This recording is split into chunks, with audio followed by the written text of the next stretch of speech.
माननीय मुख्यमंत्री यांचा 100 दिवसाचा जो कृती कार्यक्रम आहे, या कृती कार्यक्रमामध्ये कार्यालयीन सुधारणा, जिवंत 7/12, शेतरस्त्याची मोहीम यासोबतच तहसील कार्यालय मार्फत एक नाविन्यपूर्ण उपक्रम आम्ही राबवत आहोत। या उपक्रमामध्ये तालुक्यातील सर्व शिधापत्रिकाधारकांना, पात्र शिधापत्रिकाधारकांना आम्ही ई शिधापत्रिका याचं घरपोच वितरण करणार आहोत।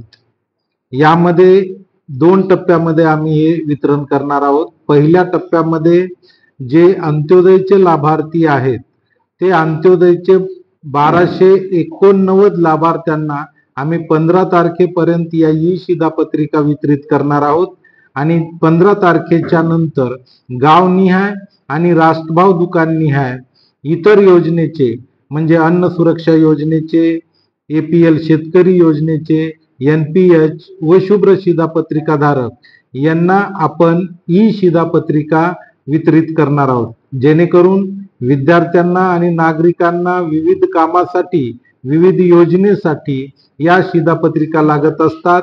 त्यांना ऐन वेळी, प्रवेशाच्या वेळी किंवा इतर कामकाजाच्या वेळी शिधापत्रिकेशिवाय कोणतंही काम अडू नये यासाठी या महिनाभरामध्ये या नाविन्यपूर्ण उपक्रमांतर्गत ई शिधापत्रिकेचे वितरण सर्व पात्र शिधापत्रिकाधारकांना करण्यात येणार आहे।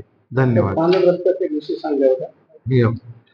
पानंद रस्ते, शिवरस्ते, जे गाव नकाशावर असलेले शिवरस्ते आणि पानंद रस्ते आहेत आणि जे आज रोजी अतिक्रमित आहेत, असे अतिक्रमित रस्ते आपण 16 अतिक्रमित रस्ते हे मोकळे करून देण्यात आलेले आहे। यापुढेही ही मोहीम अशीच चालू ठेवणार आहोत आणि जास्तीत जास्त शेतकऱ्यांना या शिवरस्त्याचा लाभ होईल असे शिवरस्ते अतिक्रमित असलेले मोकळे करणार आहोत।